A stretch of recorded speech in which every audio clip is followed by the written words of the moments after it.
മനു മാടപ്പാട്ടുണ്ട് വയനാട്ടിൽ നിന്നും വിശദാംശങ്ങളുമായി. Manu, good morning.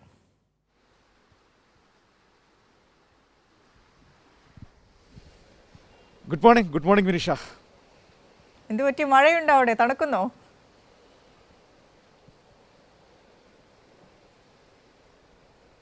നല്ല മഴ, നല്ല കോട, വല്ലാത്തൊരു കാലാവസ്ഥയാണ്. ഇവിടുത്തെ ഒരു പ്രത്യേകത വെച്ചാൽ വേഗത്തിൽ മഴ പെയ്യും, വേഗത്തിൽ മഴ മാറും, കോട ഇറങ്ങുന്നു, അങ്ങനെ നല്ല തണുപ്പുണ്ട്. ഇന്നലെ രാത്രിയിലൊക്കെ ശക്തമായ മഴയാണ് പെയ്തത്. ഇവിടെ എനിക്കിപ്പോൾ ദൃശ്യങ്ങളിൽ കാണാൻ കഴിയുന്നുണ്ട്. നമ്മുടെ ഈ ചൂരൽമലയിലൂടെ ഒഴുകി ഇറങ്ങിയുന്ന ചൂരൽമല പുഴ അതിങ്ങനെ നന്നായിട്ട് ഒഴുകുന്ന ദൃശ്യങ്ങളിൽ കാണാൻ കഴിയുന്നുണ്ട്. ഉൾക്കാട്ടിലൊക്കെ നല്ല മഴയുണ്ടായിരുന്നു എന്നാണ് നമുക്ക് മനസ്സിലാക്കാൻ കഴിയുന്നത്. അതുകൊണ്ട് തന്നെ വെള്ളത്തിൻ്റെ അളവൊക്കെ കൂടിയിട്ടുണ്ട്. ഏതായാലും ഈ കാലാവസ്ഥയൊക്കെ ഇങ്ങനെയൊക്കെ ആണെങ്കിലും തെരച്ചിൽ ഇന്നും ശക്തമായി തുടരുന്നു എന്നതാണ് ഏറ്റവും പ്രധാനപ്പെട്ട കാര്യം.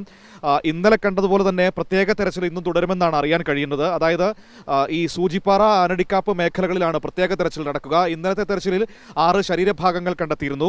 അപ്പോൾ ആ ശരീരഭാഗങ്ങൾ DNA പരിശോധന അടക്കമുള്ള ശാസ്ത്രീയ നടപടിക്രമങ്ങൾക്കായി മാറ്റിയിട്ടുണ്ട്. അപ്പോൾ അത്തരത്തിലുള്ള കാര്യങ്ങൾ ഒരു വശത്ത് നടക്കുന്നുണ്ട്. മറ്റൊരു പ്രധാനപ്പെട്ട കാര്യം, ഇന്ന് മന്ത്രിതല ഉപസമിതിയുടെ യോഗം, മന്ത്രി AK ശശീന്ദ്രൻ ഇവിടെയുണ്ട്. അദ്ദേഹം യോഗം വിളിച്ചിട്ടുണ്ട് ഇവിടെ കളക്ടറേറ്റിൽ. ഉദ്യോഗസ്ഥരും കളക്ടറും അടക്കം യോഗത്തിൽ പങ്കെടുക്കുന്നുണ്ട്. ആ യോഗത്തിന്റെ അടിസ്ഥാനത്തിൽ തുടർ തെരച്ചിൽ നടപടികൾ എങ്ങനെയാണ് എന്നതടക്കമുള്ള കാര്യങ്ങളിലൊക്കെ ഒരു പുതിയ തീരുമാനത്തിലേക്ക് ഇന്ന് പോകാൻ സാധ്യതയുണ്ടായെന്നാണ് നമുക്ക് മനസ്സിലാക്കാൻ കഴിയുന്നത്. അതിനുശേഷം മന്ത്രി ഇന്ന് ഈ ദുരന്തബാധിത പ്രദേശങ്ങൾ സന്ദർശിക്കുകയും ചെയ്യും. ആ രീതിയിൽ ഇന്നിപ്പോൾ വിനിഷ 27 ദിവസമായിരിക്കുന്നു ഈ അപകടം സംഭവിച്ചിട്ട്, ദുരന്തം സംഭവിച്ചിട്ട്. പക്ഷേ ഇപ്പോഴും തെരച്ചിൽ നടപടികൾ അതീവ ഊർജിതമായി തന്നെ മുന്നോട്ട് പോകുന്നു എന്നതാണ് ഏറ്റവും പ്രധാനപ്പെട്ട ഒരു കാര്യമായിട്ട് നമുക്ക് പറയാൻ കഴിയുന്നത്. പോലീസിൻ്റെ സ്പെഷ്യൽ ഓപ്പറേഷൻ ഗ്രൂപ്പ്, അതുപോലെ തന്നെ SDRF, ഒപ്പം തന്നെ സന്നദ്ധ പ്രവർത്തകർ, നാട്ടുകാരടക്കമുള്ള സ്പെഷ്യൽ ഗ്രൂപ്പിനെ കൊണ്ടാണ് ഈ പ്രത്യേക തെരച്ചിൽ നടത്തുന്നത്. പ്രത്യേക തെരച്ചിൽ നടത്താനുള്ള കാരണമെന്ന് പറയുന്നത്, കഴിഞ്ഞ ദിവസം ചീഫ് സെക്രട്ടറിയുടെ അധ്യക്ഷതയിൽ വയനാട്ടിൽ ഒരു യോഗം ചേർന്നിരുന്നു. അതിൽ ജനപ്രതിനിധികളും ഈ ദുരന്തത്തെ അതിജീവിച്ചെത്തിയ മനുഷ്യരുടെ പ്രതിനിധികളും ഒപ്പം തന്നെ രാഷ്ട്രീയ പാർട്ടി നേതാക്കളും ഒക്കെ ഉണ്ടായിരുന്നു. അന്ന് ചില ബന്ധുക്കളൊക്കെ ആവശ്യപ്പെട്ടിരുന്നു, അവരുടെ കൂട്ടത്തിലുണ്ടായിരുന്ന പലരെയും കാണാനുണ്ട്. അതുകൊണ്ട് തന്നെ ഈ വലിയ ഒഴുക്കുണ്ടായിരുന്ന സൂചിപ്പാറ, ഒപ്പം തന്നെ ചാലിയാറിൻ്റെ തീരപ്രദേശങ്ങൾ, ആ ഉൾക്കാട്ടിൽ അങ്ങോട്ടേക്ക് കൂടുതൽ തെരച്ചിൽ നടത്തണമെന്ന് ആവശ്യപ്പെട്ടിരുന്നു. അതിൻ്റെ അടിസ്ഥാനത്തിലാണ് പ്രത്യേക തെരച്ചിൽ സംഘത്തിന് രൂപം നൽകിയിരിക്കുന്നത്. ഈ നാട്ടുകാരുടെ ആവശ്യം മന്ത്രിതല ഉപസമിതി അറിയിച്ചു. അപ്പോൾ മന്ത്രിതല ഉപസമിതി അതിന് അംഗീകാരം നൽകുകയായിരുന്നു. അവരുടെ ഒപ്പം നിൽക്കണം, അവർ പറയുന്ന സംവിധാനങ്ങൾ കൊടുക്കണമെന്ന് പറഞ്ഞുകൊണ്ട് അവരുടെ ഒപ്പം നിൽക്കുകയായിരുന്നു. അങ്ങനെയാണ് പ്രത്യേക തെരച്ചിലിന് തീരുമാനമായത്.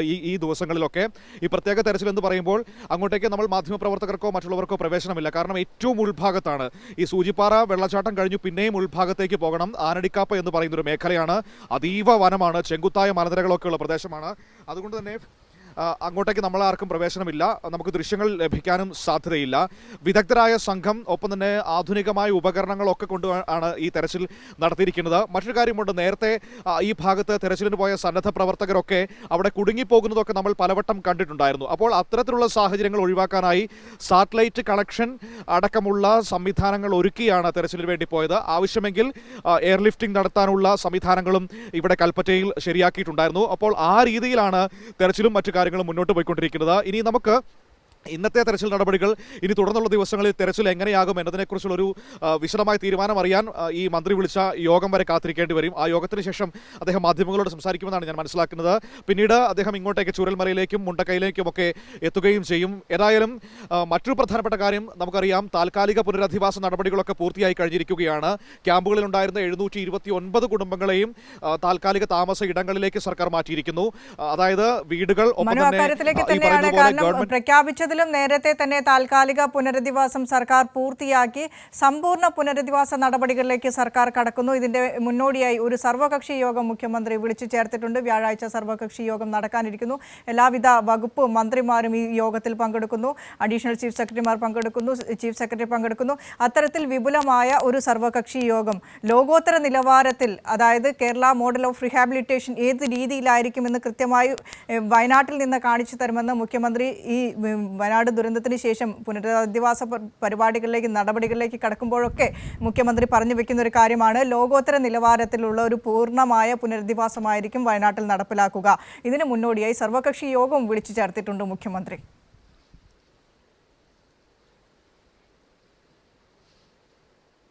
തീർച്ചയായും ആ സർവകക്ഷി യോഗത്തിന്റെ അടിസ്ഥാനത്തിൽ, അതായത് മുഖ്യമന്ത്രി എന്ന് പറഞ്ഞ കാര്യമുണ്ട്, നമ്മൾ ലോകോത്തരമായ ഒരു പുനരധിവാസ നടപടികളിലേക്കായിരിക്കും കടക്കാൻ പോവുക. കാരണം ഈ പ്രദേശത്തെ എല്ലാ മനുഷ്യരും ഒരുമിച്ച് താമസിച്ചിരുന്നവരാണ്. അപ്പോൾ അവർക്ക് സ്വാഭാവികമായും ഇനിയും ഒരുമിച്ച് താമസിച്ച് തന്നെ മുന്നോട്ട് പോകണം. കാരണം എല്ലാവരും അടുത്ത് നിൽക്കുമ്പോഴാണല്ലോ അവർക്കും ഒരു ആശ്വാസമാവുക. ഈ ദുരന്തത്തിലെ അതിജീവിച്ചെത്തിയവരാണ്. അപ്പോൾ അവരുടെ ഒരു ആശ്വാസത്തിനനുസരിച്ച് തന്നെ കാര്യങ്ങൾ ചെയ്യണം. അതിന് സർക്കാർ നേരിട്ട് കാര്യങ്ങൾ തീരുമാനിക്കുന്നു എന്നതിനോടൊപ്പം തന്നെ എല്ലാവരെയും കേൾക്കുക, അവരുടെ അഭിപ്രായങ്ങൾ സ്വീകരിക്കുക. അതായത് പ്രതിപക്ഷത്ത് നിൽക്കുന്ന രാഷ്ട്രീയ പാർട്ടികളുണ്ട്, നേതാക്കളുണ്ട്, അവരുടെ അഭിപ്രായങ്ങൾ സ്വീകരിക്കണം. അതേപോലെ തന്നെ നമുക്കറിയാം മറ്റ് ഉദ്യോഗസ്ഥരുടെയും നാട്ടുകാരുടെയും ഒക്കെ നിർദ്ദേശങ്ങൾ സ്വീകരിച്ചാണ് സർക്കാർ മുന്നോട്ട് പോകുന്നത്. അതിനു വേണ്ടിയിട്ടാണ് ഈ സർവകക്ഷി യോഗം വിളിച്ചിരിക്കുന്നത്. ആ സർവകക്ഷി യോഗത്തിൽ ലഭിക്കുന്ന തീരുമാനങ്ങളും നിർദ്ദേശങ്ങളും അനുസരിച്ചുകൊണ്ട് സ്ഥിരമായ പുനരധിവാസത്തിന്റെ നടപടികൾ എങ്ങനെയാകും എന്നതിനെക്കുറിച്ച് വിശദമായി തന്നെ ചർച്ച ചെയ്യും. അതുമാത്രമല്ല, പൊതു അഭിപ്രായവും തേടുമെന്നാണ് ഞാൻ മനസ്സിലാക്കുന്നത്. അതായത് നാട്ടിലുള്ള ആളുകളുടെ അടക്കം പൊതു അഭിപ്രായവും തേടിക്കൊണ്ടായിരിക്കാം ഈ പുനരധിവാസ നടപടികളിലേക്ക് സർക്കാർ കടക്കുന്നത് എന്ന് മനസ്സിലാക്കാൻ കഴിയുന്നു. ഈ അഭിപ്രായങ്ങളെല്ലാം രൂപീകരിച്ചതിന് ശേഷം വിദഗ്ധരായ ആളുകളുടെയൊക്കെ ഉപദേശത്തിന്റെയും നിർദ്ദേശങ്ങളുടെയും ഒക്കെ അടിസ്ഥാനത്തിൽ നമ്മൾ സ്ഥിരമായ പുനരധിവാസ നടപടികളിലേക്ക് കടക്കും. അതിന് ഈ പറയുന്നത് പോലെ അധികം സമയമൊന്നും എടുക്കില്ല എന്നാണ് മനസ്സിലാക്കാൻ കഴിയുന്നത്. എത്രയും വേഗം സാധ്യമായ, നമുക്ക് മനുഷ്യസാധ്യമായ ഏറ്റവും വേഗതയാർന്ന സമയത്തിനുള്ളിൽ തന്നെ പുനരധിവാസ നടപടികൾ പൂർത്തിയാക്കുക എന്നതാണ് സർക്കാർ ലക്ഷ്യമിട്ടിരിക്കുന്നത്. അതിന്റെ ആദ്യ നടപടിയായിട്ടാണ് ഈ സർവകക്ഷി യോഗത്തിലേക്ക് വളരെ വേഗത്തിൽ കടന്നിരിക്കുന്നത്. വ്യാഴാഴ്ച വൈകുന്നേരം 4 മണിക്കാണ് ആ യോഗം ചേരുക. തുടർന്ന് അതിന്റെ തീരുമാനങ്ങൾ വരും. മറ്റൊരു പ്രധാനപ്പെട്ട കാര്യം, വിനിഷ പറഞ്ഞതുപോലെ താൽക്കാലിക പുനരധിവാസം വേഗത്തിൽ പൂർത്തിയാക്കാനായി എന്നത് വലിയ ആത്മവിശ്വാസം ഇവിടുത്തെ ജനങ്ങൾക്ക് നൽകുന്നുണ്ട് എന്നത് വളരെ പ്രധാനപ്പെട്ട ഒരു കാര്യമാണ്. ആർക്കും ഒരു പരാതിക്കും ഇടവരാത്ത രീതിയിൽ തന്നെ താൽക്കാലിക പുനരധിവാസം പൂർത്തിയാക്കാൻ കഴിഞ്ഞിരിക്കുന്നു. ഈ മാസം 30, അതായത് ഓഗസ്റ്റ് 30 കൂടി താൽക്കാലികമായി എല്ലാവരെയും മാറ്റി താമസിപ്പിക്കുക എന്നതായിരുന്നു ലക്ഷ്യമിട്ടിരുന്നത്. പക്ഷേ അതിന് ദിവസങ്ങൾക്ക് മുൻപ്, കൃത്യമായി പറഞ്ഞാൽ ഒരാഴ്ച മുമ്പ് തന്നെ താൽക്കാലിക പുനരധിവാസം പൂർത്തിയാക്കാൻ കഴിഞ്ഞിരിക്കുകയാണ് സർക്കാരിന്. അത് പരാതികളില്ലാതെ തന്നെ പൂർത്തിയാക്കാൻ കഴിഞ്ഞിരിക്കുന്നു. പ്രത്യേകിച്ചും ഈ ആളുകളുടെ അഭിപ്രായങ്ങളൊക്കെ കേട്ട് അവർക്ക് ഇഷ്ടമുള്ള സ്ഥലങ്ങളിലേക്കാണ് അവരെ മാറ്റിയിരിക്കുന്നത് എന്നാണ്. അതായത് സർക്കാർ ഒരു സ്ഥലം എടുത്തു കൊടുത്ത് അങ്ങോട്ടേക്ക് പോകണമെന്ന് പറയുകയായിരുന്നില്ല. ആളുകളുടെ അഭിപ്രായം കൂടി കേട്ടതിന് ശേഷം നിങ്ങൾക്ക് ഈ പ്രദേശത്ത് താമസിക്കുന്നതിൽ ബുദ്ധിമുട്ടുണ്ടോ എന്നതടക്കമുള്ള കാര്യങ്ങൾ വളരെ വ്യക്തമായി ചോദിച്ചറിഞ്ഞ് അങ്ങനെ ആ രീതിയിലാണ് മാറ്റിയിരിക്കുന്നത് അവരെ. അതിനെ സർക്കാർ ക്വാർട്ടേഴ്സുകളും വാടക വീടുകളും ഒക്കെ എടുക്കുകയും ചെയ്തിരിക്കുന്നു. മറ്റൊരു പ്രധാനപ്പെട്ട കാര്യം ഞാൻ ഇന്നലെ പറഞ്ഞതാണ്. ഈ വാടക വീടുകളിലേക്ക് പോകുമ്പോൾ നമ്മൾ കണ്ടൊരു കാഴ്ചയെന്ന് പറയുന്നത്, അതായത് നമുക്കറിയാം അവരൊക്കെ ക്യാമ്പുകളിലേക്ക് ഈ അപകടത്തിൽ നിന്ന് രക്ഷപ്പെട്ടു വന്നത് അവർ ആ സമയത്ത് ഉടുത്തിരുന്ന ഒരു ഉടുപ്പ് മാത്രം, വസ്ത്രം മാത്രം ധരിച്ച് വന്നവരാണ്. അപ്പോൾ അവർക്ക് തിരികെ പോകുമ്പോൾ ഒരു പുതിയ ജീവിതം തുടങ്ങുന്നതിനാവശ്യമായ ഒരു കാര്യങ്ങളും കയ്യിലില്ല. പക്ഷേ അവിടെയും സർക്കാരിൻ്റെ ഒരു വലിയ ഇടപെടൽ കാണാൻ കഴിഞ്ഞു എന്നതാണ്. അതായത് ഒരു പുതിയ ജീവിതം തുടങ്ങുന്നതിനാവശ്യമായ എല്ലാ സംവിധാനങ്ങളും ഒരുക്കിയാണ് അവരെ യാത്രയാക്കിയത്. അതായത് നമ്മളിപ്പോൾ ഞാൻ വീടുകളിലൊക്കെ ചെന്ന് നോക്കിയപ്പോൾ കണ്ടത്, അവിടെ ഗ്യാസ് സ്റ്റവ് കൊടുത്തിരിക്കുന്നു, ഗ്യാസ് കണക്ഷൻ കൊടുത്തിരിക്കുന്നു, 3 മാസത്തേക്കുള്ള ഭക്ഷണ സാധനങ്ങൾ നൽകിയിരിക്കുന്നു. മറ്റൊന്ന് കിടക്കാൻ കട്ടിലുകൾ, കിടക്ക, വസ്ത്രങ്ങൾ, മേശ, അലമാര, കസേര, അങ്ങനെ എല്ലാം നൽകിക്കൊണ്ട് തന്നെയാണ് യാത്രയാക്കിയിരിക്കുന്നത്. ഇതൊക്കെ പരാതികൾക്കിടമില്ലാത്ത രീതിയിൽ ചെയ്തു എന്ന് പറയുന്നത് വലിയ പ്രധാനപ്പെട്ട ഒരു കാര്യം തന്നെയാണ്.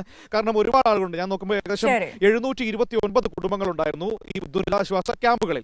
ആ 729 കുടുംബങ്ങളിലായിട്ട് ഏകദേശം 2569 ആളുകളുണ്ടായിരുന്നു. അപ്പോൾ അവർക്ക് ആർക്കും ഒരു പ്രശ്നവുമില്ലാതെ ആ താൽക്കാലിക പുനരധിവാസം പൂർത്തിയാക്കുന്നു എന്നത് സർക്കാരിൻ്റെ ഒരു വലിയ ഒരു കരുതലിൻ്റെ ഇതായിട്ട് തന്നെ നമ്മൾ കാണണം. മറ്റൊന്ന്, ഈ ക്യാമ്പുകളിൽ നിന്ന് മാറ്റുന്നതോടുകൂടി ഉത്തരവാദിത്വം അവസാനിക്കുന്നില്ല എന്ന് വളരെ വ്യക്തമാണ്. കാരണം ഇനിയും ആർക്കെങ്കിലും പരാതികൾ ഉണ്ടെങ്കിൽ ആ പരാതികൾ അറിയിക്കാൻ ഒരു പ്രത്യേക നമ്പർ ഏർപ്പെടുത്തിയിട്ടുണ്ട്. ആ നമ്പർ ഏർപ്പെടുത്തിയെന്ന് മാത്രമല്ല, പ്രത്യേക ഉദ്യോഗസ്ഥ സംഘത്തെയും ആളുകളുടെ പരാതികൾ പരിഹരിക്കാൻ വേണ്ടി നിയോഗിച്ചിട്ടുണ്ട്. മറ്റൊന്ന്, ഈ വലിയ ദുരന്തം മുന്നിൽ കണ്ടുപോയ മനുഷ്യരാണ്. അപ്പോൾ അവർക്ക് ഇപ്പോഴും സാധാരണ ജീവിതത്തോട് പൊരുത്തപ്പെടാനോ അല്ലെങ്കിൽ തിരികെ എത്താനോ കഴിഞ്ഞിട്ടില്ല. അപ്പോൾ അവർക്ക് മാനസികമായ അവരുടെ ആരോഗ്യം വർദ്ധിപ്പിക്കുന്നതിന് വേണ്ടിയിട്ടുള്ള സൗകര്യങ്ങളൊക്കെ വേണം. അതിന് പ്രത്യേകിച്ച് കൗൺസിലിംഗ് സംഘത്തെയൊക്കെ ഏർപ്പാടാക്കിയിട്ടുണ്ട്. അവർ വീടുകളിൽ സന്ദർശനം നടത്തുകയും ആളുകളുടെ പ്രശ്നങ്ങൾ ചോദിച്ചറിയുകയും ഒക്കെ ചെയ്യുന്നു ശരി മനോ, വ്യക്തമാണ് കാര്യങ്ങൾ. വയനാട്ടിൽ പൂർണ്ണ തോതിലുള്ള പുനരധിവാസ നടപടികളിലേക്ക് സർക്കാർ കടക്കുകയാണ്. ഇതിന്റെ മുന്നോടിയായി സർവകക്ഷി യോഗം വിളിച്ചു ചേർത്തിരിക്കുന്നു. വയനാട്ടിൽ വ്യാഴാഴ്ച വൈകിട്ട് 4:30 ഓൺലൈനായാണ് സർവകക്ഷി യോഗം ചേരുക. എല്ലാവിധ വകുപ്പ് മന്ത്രിമാരും ഈ സർവകക്ഷി യോഗത്തിൽ പങ്കെടുക്കുന്നു എന്നുള്ളത് തന്നെയാണ് പ്രത്യേകത. എല്ലാ പാർട്ടികളെയും, രാഷ്ട്രീയ പാർട്ടികളെയും പൊതുജനങ്ങളെയും ഒക്കെ ഉൾക്കൊള്ളിച്ചാണ് ഇത്തരത്തിലൊരു സർവകക്ഷി യോഗം. എന്ത് നടപടികൾ പുനരധിവാസവുമായി ബന്ധപ്പെട്ട് തുടർന്ന് ചെയ്യാൻ കഴിയുന്ന നടപടികളിലൊക്കെ കൃത്യമായ ഒരു ചർച്ചയും തീരുമാനവും ഈ സർവകക്ഷി യോഗത്തിൽ ഉണ്ടാകും. ഇതിൻ്റെ അടിസ്ഥാനത്തിൽ മുഖ്യമന്ത്രി പറഞ്ഞതുപോലെ തന്നെ, പ്രഖ്യാപിച്ചതുപോലെ തന്നെ ലോകോത്തര മാതൃകയിലുള്ള, ലോകത്തിന് തന്നെ മാതൃകയാകുന്ന രീതിയിലുള്ള ഒരു പുനരധിവാസ പ്രവർത്തനങ്ങൾ വയനാട്ടിലുണ്ടാകും. മനു മാടപ്പാട്ടാണ് വിശദാംശങ്ങൾ പങ്കുവച്ചത്.